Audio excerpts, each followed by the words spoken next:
Hey Danielle, great to chat today. We have a topic that we want to discuss, and it was primarily about the essentially the pros and cons and the trends in the market when it comes to in-housing versus using external agencies, or a bit more of a hybrid model. We're speaking quite a lot in conversations both with clients and prospective clients and agencies across the globe about the cost efficiencies moving from external to in-housing models. From your perspective, what are you hearing on the ground with either current clients or clients that you're currently onboarding? Yeah, good question. I think it's definitely a hot topic at the moment, and there is that big focus on how brands are balancing the in-house capabilities that they have with external agencies. So, touching on that hybrid model that you mentioned, so a lot of FMCG brands that we're working with at the moment are keeping their more strategic work in-house and their creative work in-house, but then outsourcing the execution to external partners. So that execution being all of those variations that they need, that mundane work, we find them outsourcing that to agencies because they don't necessarily have the technical capabilities in-house to do that. But that's the balance that we're seeing at the moment. And I can imagine a lot of that is driven by kind of peaks and troughs throughout the year when it comes to production specifically. Are you seeing that quite a lot in the form of that hybrid model being used, especially when Black Friday comes around, especially for the summer campaign, because it's not always consistent throughout the calendar year? Absolutely, yeah. There's peaks and troughs for sure with those big campaign moments that come around, and there's kind of a new role of agencies within this new automated world that we're living in at the moment. So, as in-house teams, or a lot of in-house teams in these big global brands, are gaining automation capabilities with the tech that they're adopting, agencies are kind of shifting from more execution to strategy, storytelling, innovation, that sort of thing. So the ones that aren't adapting to technology and to automation are losing relevance in the grand scheme of things, I would say. Really interesting. And if I look back maybe 5 or 6 years ago, I was seeing quite a lot of the technology, even though it was benefiting the brand in the end, was still by the relationship was still being owned by external agencies. Have you seen any shift in terms of a trend in that regard? Yeah, I think there's definitely been a shift in recent years where brands want to be the owner of that technology, of the automation, because brands across the board as a whole, they want agility, yet in a way they still need to rely on agencies for the strategy, for the automation, for creating all of those iterations. And it was the agencies that were embracing automation and kind of getting that competitive edge. But I think now the mindset or the narrative has shifted a little bit where brands understand now if they own the tech and if they invest in technology, in creative automation, then it's just better in the long run. Yeah. I think it's an interesting because there's always the out of sight, out of mind Mm. as well. So, okay, let the agency deal with it, and I don't have to worry about the either the production or the ownership of such relationships with marketing technology providers. Yeah, but in the end, there's always the kind of element of, okay, are you getting the best deal, cost efficiencies, etc. So it's always an interesting balance to see. In that regard, I'm seeing quite of a trend in terms of the importance of creative operations people within an organization, whether they're operating that fully uh, internal creative agency model or a fully external slash hybrid model, because essentially from a structural point of view things need to be coordinated, and that's always best to be done by these creative operations personas within an organization from a scheduling perspective, planning perspective, but also the execution QA perspective as well.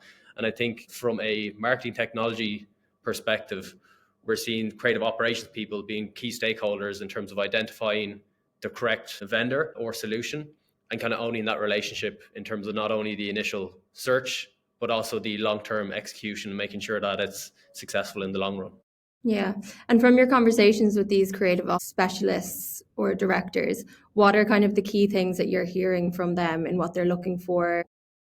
Yeah, so I think there's always the integration piece.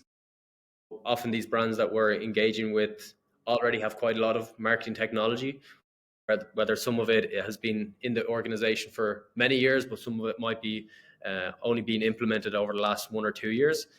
So finding the right piece of technology to fit in that broader ecosystem and not have a clunky experience is really important, specifically for these creative ops people, because what they don't want to happen is for all their users to be onboarded in one tool and have kind of clunky experiences going from one to another, essentially. So I think that integration piece is important, but also I think they're really kind of smart and strategic in terms of, okay, this is what it is now, but what's it going to look like in 12 months down the line, in 2 years down the line? What's the company direction that you specifically are going towards, and making sure that aligns with what they envision this partnership going forward into. Absolutely. Yeah, I think it ties into that kind of mindset shift. I think from speaking to our existing client base and to all of these global brands on a daily basis, there is that common misconception that adopting automation is killing creativity, and that's something we hear all the time, and it's something that we debunk all of the time, because we're not killing creativity, we're freeing up time for them to be creative. So we see the best teams or the best brands that we work with don't see automation as that replacement of creativity, but as a way to make more room for strategic work and cut out those manual tasks. Yeah, absolutely. So maybe to kind of change tact for a quick second. So we kind of spoke quite a bit about the pros of the in-housing trends, cost efficiency, ownership, etc. Is there any kind of big challenges that you see with that in-housing, or vice versa, the big pros of operating that external model? Yeah, I think maybe specialization. So sometimes in-house teams, yes, they can help brands move faster because they're not blocked by that external element, but sometimes they can lack the niche expertise that could be required in these sort of fields. So take like performance marketing or packaging design, something like that. So yeah, it's interesting to see how companies can address this in a way. Yeah, I think it's a really good one, and it's always that kind of fresh perspective, which Yeah. might not always be internally the case. Sure, we also see it in our own teams within an organization. If somebody new comes in with past experiences which don't align with what we've been kind of executing over the last 2-3 years, it's always nice to kind of hear that fresh perspective and take the things that you want to take on board and disregard the things that you kind of think are not so valuable. Exactly. It's so important. And I think in-house agencies help, specifically FMCG brands from my experience, they help them stay consistent when you have that knowledge in-house. But at the same time, you do face that risk of becoming too insular, like not getting that fresh view, the fresh ideas in. So yeah, it's kind of that question that you need to pose to clients and brands, like how are you keeping your ideas fresh? Where are these new concepts coming from? I was reading a report not too long ago, and it was talking about indeed that kind of in-housing trend, and 82% of brands are moving towards an in-housing model. Additionally, I'm seeing that the average tenure of a CMO within the FMCG space is sitting around that 4 years. So it also goes around in circles and cycles, so to say. Leadership team could have one idea, okay, in-housing is the way to go, but it's still not a total impossibility that somebody new comes in and goes for a different approach. So it's also kind of balancing how can we structure our marketing technology ownership to cater for different changes in the organization. Because yeah, ideally you don't want to be changing your technology stack every 2, 3, 4 years, whatever that term might be, if a new approach is being taken from an in-house versus external approach.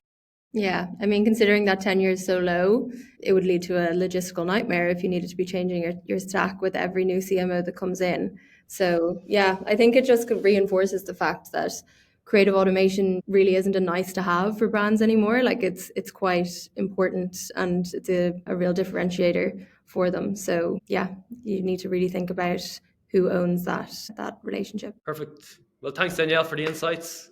Happy days.